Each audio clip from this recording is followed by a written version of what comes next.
Well, hey there, guys, gals, and non-binary pals, and welcome to the SPL Waiting Room, your one-stop shop for all things Smite Pro League, at least here for Season 8, and here for Phase 2, Week 5. That's the one we're getting into. Math, you have to remember, we're halfway through the phase. Things got real topsy-turvy, though. We didn't even make it halfway through without a lot of things changing. Of course, I am GoreMiser. Joining me a little bit later, it's going to be Aggro and Dave, but we'll get to them when we get to them. First, let's look at last week. Let's kind of look at, I think this is a good recap. We're right in the middle of the phase. And let's look at some roster changes that happened, oddly, in the middle of the year, right? Our roster apocalypse happened, the Scarabs just implode and then unimplode and then kind of still a little bit implode. We'll get to that, but first and foremost, Zap left them, I guess that's still involved in the Scarabs, to go to the Leviathans. Leviathans didn't win any of their sets, but still looked really good in the process of doing so. So they're a team, I think, to keep your eyes on as the time goes forward. This is going to be a really good week, I think, for them to kind of showcase what they have. Zap as the pickup for them.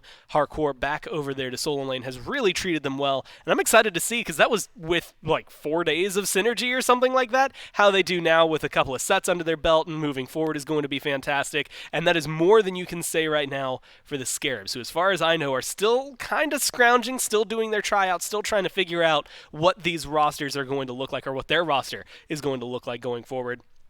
They did not win any of their sets, although I will say they gave the Valkyries a little bit more of a run for their money than I think anybody, including myself, would have put money on. And they definitely aren't lost as of right now. They still have a pretty decent core. They still have their Sot, their Baronic, and Inbound kind of making things out. Stewart hanging around, might be there for good, might not. I guess it depends on his performance, but someone who has a very, very good track record in competitive Smite. I think it's going to be an interesting draft throughout all of it in the way that their entire roster is going to come together. But the big question is going to be who's going to take over jungle. Last week we saw Sot kind of step into the jungle. Things were interesting for him there. We'll see how long that continues. If maybe he just moves to jungle, becomes jungler troll, maybe that's going to be something very interesting. Or if it's going to be him maybe moving back to the solo lane and finding a new permanent jungler as they come through. They didn't necessarily do a whole lot, but you can see there, Stewart, 90.9% kill participation, 100% kill participation there for Inbound on his team. That Hercules is going to be implanted in my memory. It was a fantastic showcase from him, as well as all of these. Of course, Blues Ultra, if you want to follow these, not only this, I use that spreadsheet all the time. It is maybe more information than you ever, the viewer of Smite would ever need. I mean, even here, there's solo builds. You're looking for something that you're trying to figure out. What starter item do I want? What relics am I going for? What items am I going to be trying to pick up? All of that is going to be available for you. Blues Ultra on Twitter, as well as on Instagram, as well as I think on Reddit. But also that spreadsheet, man, it's maybe my favorite thing. It's got so many. Look, I can tell you how many people have got solo kills and how many people have gotten soloed if I open up that tab. That is how in-depth it goes. It is incredibly fun. So check it out, because we like using those graphics. But like I had said, I have a couple of people hanging out with me today. It's none other than Aggro and Dave. It's right here. They have a handshake. We do. And they did it, and yep. I'm not a part of that handshake. I was literally thinking, Gore, I need to get a hand. I think that all of us getting secret handshakes is with each other, with one another, right? With one another, right? And here's the problem: is that I've been doing secret handshakes for a long time. I'm very old, and I think secret handshakes are cool. Yep. So I've had a lot of practice. I'm a little worried about Gore, Dave. You guys have to come up with your own secret handshakes for each other. Is that going to be to the same standard that maybe Dave and I's first secret handshake is really set? I don't know if Dave and I have a secret handshake, but before every Paladins cast, and we've kind of carried it with us, we did it before we did the World's Finals in 2019 as well. We just kind of there's a very specific noise that almost always gets made when we're you can hear warming it walking up through the halls. Yeah. Oh, easily. It echoes. I think when we would be casting, you could hear it in the Smite booth, when we were in that strip of hallways. Yep. They're yelling again. I guess they're about to cast. That was our secret handshake. But I've got you guys on here, actually really lucky, because we've got two people who like playing mid to talk about Morgan Le Fay, because last week we got to see her come through. She played 10 games total, which is remarkable for a new god. Normally we see them either banned ridiculously or sometimes just not seen at all. They kind of get glanced over because maybe they aren't up to snuff. And she comes through. She has a 60% win rate. She looks really good. But what is it, Aggro, or Dave, actually? I want to go to you first. What made her look so good? Who needs his opinion? Let's come to me for mine. We'll get his. We'll get his, and it'll be more in-depth and analytical, I promise that. Doesn't have to be. Look, Morgan Le Fay, I think we figured there might be a little kind of struggle curve at the start here where some of the pros, you play it in your ranked games, it looks one way. Playing it at the SPL is a whole other thing. I think it actually lost her first game here. But what we did see is what we figured we would see once teams started to figure out how to play this. And this is a perfect highlight of it, where Shinto's able to hang back, and you get this big ranged burst damage, as well as some good self-peel. I mean, the utility within Morgan Le Fay's kit, so strong. Mifflin loves to reference it as the undodgeable knockup, and I don't think he's too far off on that. The ability to self-peel, provide setup for the rest of your team, and ranged burst damage. I figured she would find success at the SPL level, especially with teams that are able to play around safer mid laners, set up further on the front line, keep their mid laners safe in the back line. Those were the types of teams that would be successful with this type of pick, and not surprising that it's a 60% win rate, and I expect her to be pretty heavily contested over coming weeks. I mean, with all the different utility, the knock-up, the range damage, just a really solid kit, provided that you put her in an opportunity to kind of hang back and provide some of that damage over time throughout the fights. Well said. He's got it all covered for the positive stuff. Go ahead. I just want to know, and look, this is going to sound really, really mean. I mentioned the 60% win rate, but 2 of the 4 games that she lost were the Scarabs playing. Right. Like, Baronic still looked good on Morgan Le Fay, but that's where some of the losses came. And it wasn't his fault. It was, hey, we're playing with this ridiculous roster that we have to right now. We don't really have much. Like, we were scrambling to get ready. The only other game she really, that stood out in my mind as, a huge loss was that Leviathan's comp that was just diving her aggro. Like, is that the way to beat her? Just constantly get back into the back line? I think it is. I mean, yeah, if you hear Mifflin talk about it on the desk, you're going to hear the phrase unreactable CC 43 times. And yes, Dragonflight is really, really good. You're going to be able to get a lot of people off of you with that. But I think that one of the things that we see a lot as we see new gods released into pro play, the player who's playing them is going to have more practice playing that character than everyone else on the other team will have playing against it, right? The one person is always playing it. The other guys are not necessarily playing against it all the time. Sure. And especially when it comes to burst mages in particular, it takes time to learn how to dodge their rotation, how to dive them effectively, where you want to use your Aegis, where you want to use your beads. I think burst mages, more than any other character, have a skill curve of playing against them that takes time to develop. And so when you see a character like Morgan Le Fay, who is obviously very good and will continue to be very good, and these mid laners will continue to be better at her as they continue to play her, I think the rate at which these mid laners will get better at Morgan is a little bit slower than the rate at which assassins, warriors, guardians will get better at diving and playing against her. And so for that reason, I do not think that overall Morgan Le Fay is going to, shoot into the stratosphere as far as win rate. She's 60% right now. As Gore mentioned, 2 of those were for a anemic Scarabs team last week. I think that she'll probably hover right around 60% for a little bit, but teams are going to get better at playing against her, and I don't think there's any doubt about that. So you had mentioned the warriors, the assassins, their capability of getting back there. The thing that caught me most off guard last week, I think Morgan Le Fay was on the receiving end of a few of these, but realistically a lot of hunters were where they were getting zoned by Rom of all people, at least in my mind. It was his ult that came through. I think a lot of the hunters were finding shots into the backline without actively moving themselves into the back line, making things a little more interesting. And I guess that kind of creates the other conversation about it, right? You can shut down a Morgan Le Fay with good CC. Right here you can see maybe getting too aggressive up against Netroid with all of that protection. But it's this Rom pick that really stands out to me. And Dave, I kind of want your thoughts on this because he's been really, really solid at doing exactly that. Hey, I'm not going to be in danger. I'm just going to rain hell from above. And I think we actually saw that a couple of times as what I think literally what the strategy was in the picks and bans, where game number 1, it would be a less safe hunter locked in. That specific player might have gotten rolled over once or twice, and then we're like, all right, Rom is the answer here in the next game. We have the combat role, we have the ultimate for safety, and then some damage, of course, on the other end. We actually saw it used to set up fights once or twice, if I'm remembering correctly, last weekend, where 3 snipes connect onto a backline, the dive ensues, and then team fight over from that point on.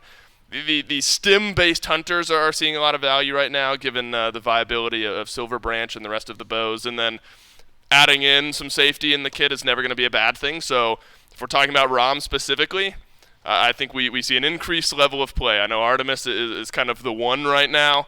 I think Rom very, very likely could be right up next in that tier list. I agree, but it is funny because Artemis being the best hunter in the game right now, that's like Rom's natural predator. That's one of his worst matchups. And so for Artemis to be at the rise, and then Rom also to be rising is really weird, but certainly the case. I completely agree with you. Make sure teams are picking Artemis first, though. Don't go for the Rom. I don't care how good it feels. Pick her Pick first. Artemis. Ban her if you're going to pick Rom. That seems to be the matchup that comes through. It'll be interesting to see how that breaks through the rest of this week, though, because it's going to end up being, okay, who's picking Morgan Le Fay? I guess now, because we're on it, who's picking Artemis, who's banning Morgan as well. It's going to make things fun, I think, throughout this entire, wow, not just weekend. We got a Thursday, we got a Friday. That's right. We got 8 sets of SPL this week. This is going to be awesome, man. Smite. And we're going to get into that a little bit later. But first, we've got Fact Seat Gaming. Of course, some questions. Okay. I told you guys a little bit earlier, but this is the main halfway event. through the phase. And so originally I made it a bunch of like draft questions. I changed all of those. Okay. And also pretend I didn't write these yesterday. They're very I will fresh in my pretend, mind. yes. And that I was I saw you much writing them more like last week. much more prepared. Like Mondays, normally I'm on top of things. I don't know. I guess it was I was so concerned with the Titans media day that I just lost complete track of everything. Mifflin launching himself into the green screen. That'll Dude, change that's so anyone's backpluck. mental. I'm change still anyone's living in mental. it. I'm sure he said he was sore the next day. I bet. But we're going to look at the phase so far and ask some questions about that. So, first and foremost, who do you think has the highest KDA for phase 2? For phase 2, Yeah. Phase 2, highest KDA. I'm going to say, Ven. yeah, I was going to say Shinto, but no, I think Ven still gets in there a little bit too much. I'm going to say Shinto. You're going to say Shinto? Shinto is a really good guess. Shinto has been, I think, said no to consistently at you the first. very top. Yeah, I don't like it. And yeah, I it don't has like that it been was a good guess. just an unfortunate. Well, again, they lost this week, so I think That's it true. tanked a But little bit of it. Yeah, okay. And as such, Vin, with the whole win streak that's been going on for the Bolts, he does still get in there a lot. The highest I think I've seen the peak was Shinto had like a 7.2 at some point, like I last needed that. week or the week before, but Vin right now with a 5.3. I've been horrible on Fact Seed Gaming. Mifflin beat me last week. Now I'm losing to Dave? Wow. What is that? What is that Yeah, supposed to Dave. be? Chair 1 brain over there is beating me? What is that? That's entirely valid. You know what? I can't even disagree with that. He's right. Yeah. I'm horrible, I guess. I But don't know. you Okay, gotta- run look. the next one. I got to redeem okay. myself. Okay. So, who do you think has the most first bloods in phase 2? All right, I guess I Most- should just stick with the bolts, right? I'm gonna go Lasbra. Lasbra. I like the idea. Whoever gets it right first can't answer the first, Yeah. the second No, that's question. good. That's a I like good it. one.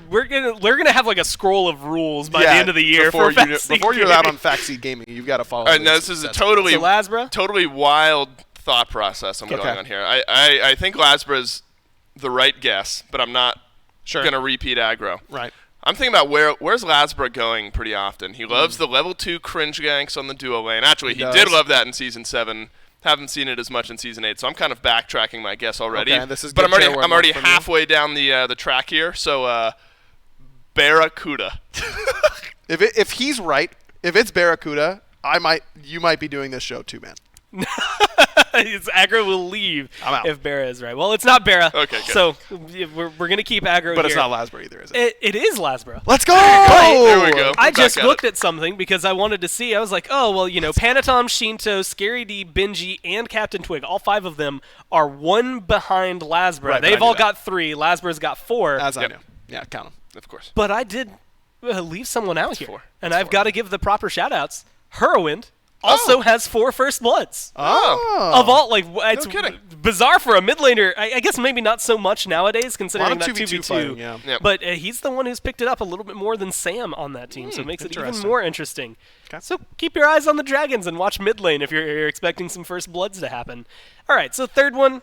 I typed vibe check at the very top, and I guess they I like included that. that. How many gods so far have been picked up this phase? Oh, man. Is it an over under like? If y'all I are guess it's within just like closest, yeah, but is it Price is Right rules? Are we allowed to be over? you can be over. Okay. I think closest Dave, I got just the last one period right. is going to be good. 56. 56. I'm gonna go 74. Okay, well, you are way closer than 56. 56, we see about 56 gods on average week in, week out. So Okay. we're pretty solid And there. we're 4 weeks. So We've had 4 weeks. I haven't dialed the Yeah. tuners Yeah. right yet. You're, I saw the you're number really 56. good for like, all right, so Right. like how many gods were played last week? Right. Probably Right. like I can Okay. tell you actually exactly in a second. But you said 74? 74. That is very close. It's 80 gods so go. far that have been played this year. See, it was week to week, not the phase. Right. That's Yeah, what I mean. you I got just- confused. my tuner right, you wasn't didn't properly understand. Last dialed week was in. a very tame week because it was only 48 gods. But oh no, 48. Ooh, that's still insane lot. considering what we typically go through with the meta. But yeah, 80 total gods that have been played so far this year. I keep clicking into the wrong tabs right now.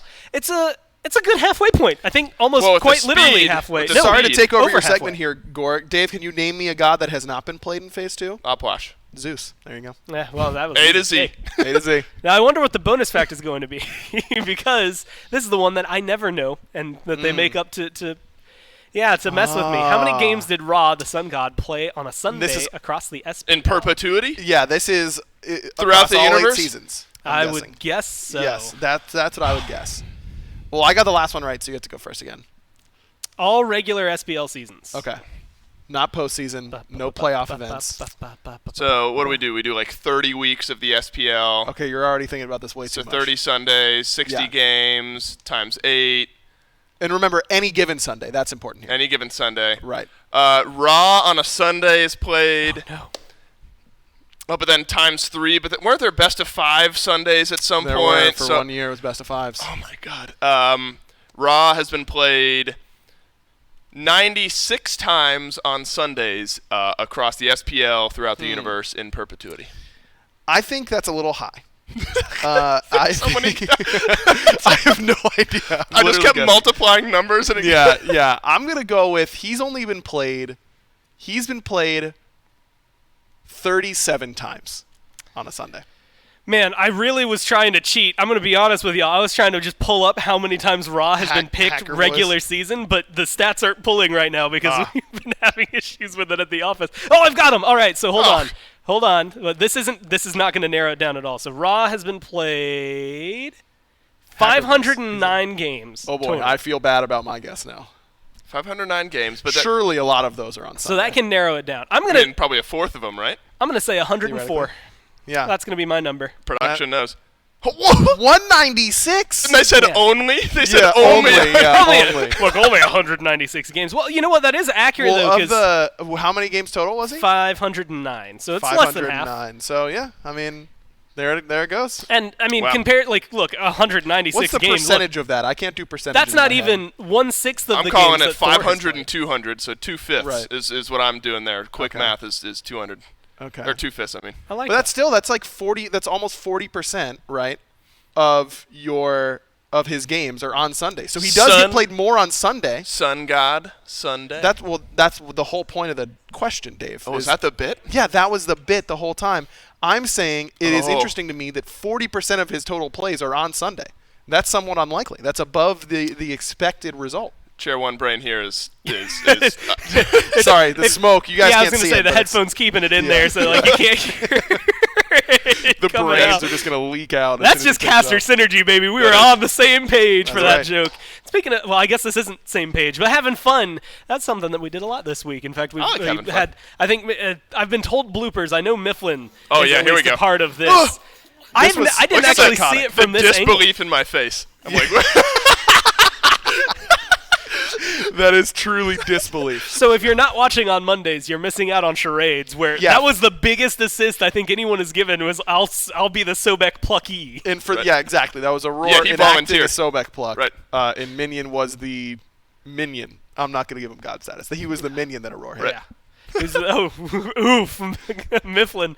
Oh, he's you know what, he'll be able to fight back at some point I'm sure today. he will. He's going to be on the desk, so I guarantee that's going to sit with him until the moment arises sure it for will. it. And I'd mentioned as well that not only was it the halfway point, but we've got 8 SPL sets this week. That's right, you're not hearing me wrong. There is 8. This graphic has almost too much for you on there, but all you need to know is it's 2, 2, 2, 2, split up between the 4 days, Thursday through Sunday. Today we're going to be watching the Kings, the Warriors, the Valkyries, and the Bolts take on each other. Tomorrow, the Leviathans, Valkyries, Dragons, Titans is going to be one that I think I keep my eye on very closely, as well as Titans, Kings a little bit later. One of those happening Friday, one of those happening Sunday, because as of right now in the standings, things are wonky all over the place. I think the Bolts right now are currently trying to make the run for the longest undefeated streak in SMITE, period, as well as everybody being tied pretty much all the time there.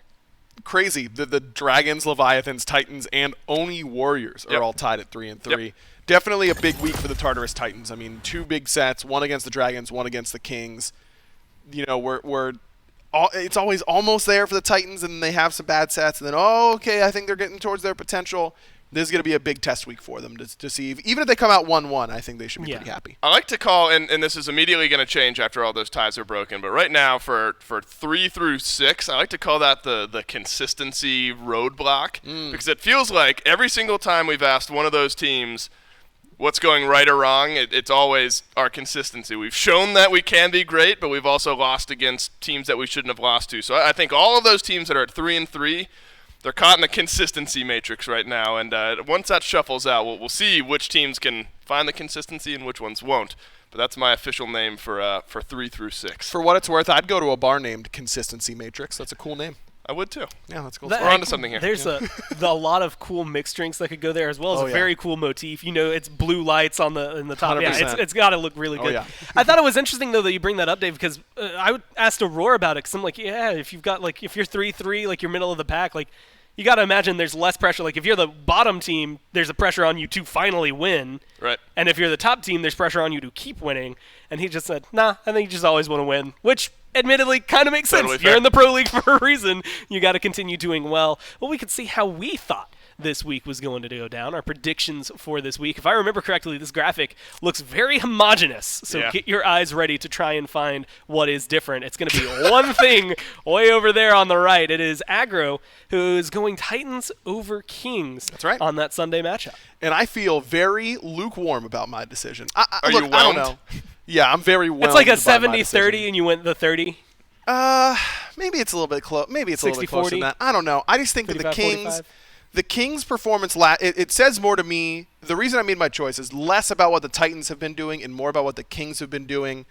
And in particular, Captain Twig really struggled last week. You had a great stat that you tweeted that he died the same amount of times last week than he did weeks 1 through 3 of Phase 2. If he just has another medium week like that, I think the Titans could win. It's a really easy way to lose the Titans is to let Paul and Cyclone free cast. I triple checked that because I thought it was absolutely I was like, all right, Twig, I keep track of most deaths on the team, most kills on a team from week to week. Twig, look, I don't want to I feel bad because I'm throwing him under the bus, but I shouldn't because it's just where the numbers are. He has had consistently the most deaths on the Kings. He's always just above genetics. Yep. He had 31, and when I was updating the stats, I was like, okay, cool, 31. I go bloop, bloop, bloop, bloop. Let's see how many he has.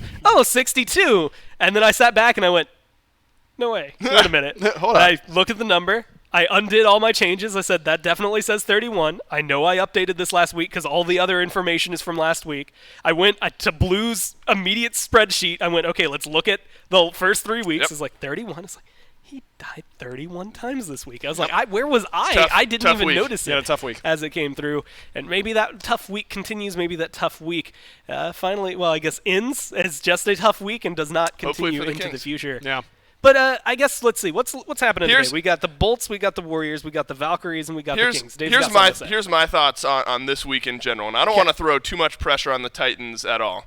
We had so many, top 2 matchups, bottom 2 matchups, so many close-knit matchups last week.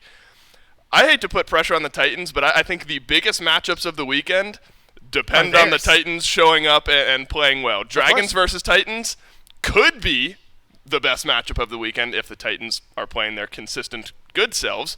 And then we have Titans versus Kings. Could be one of the best matchups of the weekend if they show up. A lot of matchups this weekend should go one way. I mean, then I think our pick graphic shows that. So I think the Titans, they have extra pressure from me this weekend to bring us what could be the most contested matchups. And look, I mean, the big thing is, right now in the meta, jungle importance has gone down, backline importance has gone up. Yep. That's the strength of the Titans. Minimize Scary's role in the jungle. He's still not comfortable there yet. Paul and Cyclone are your stars.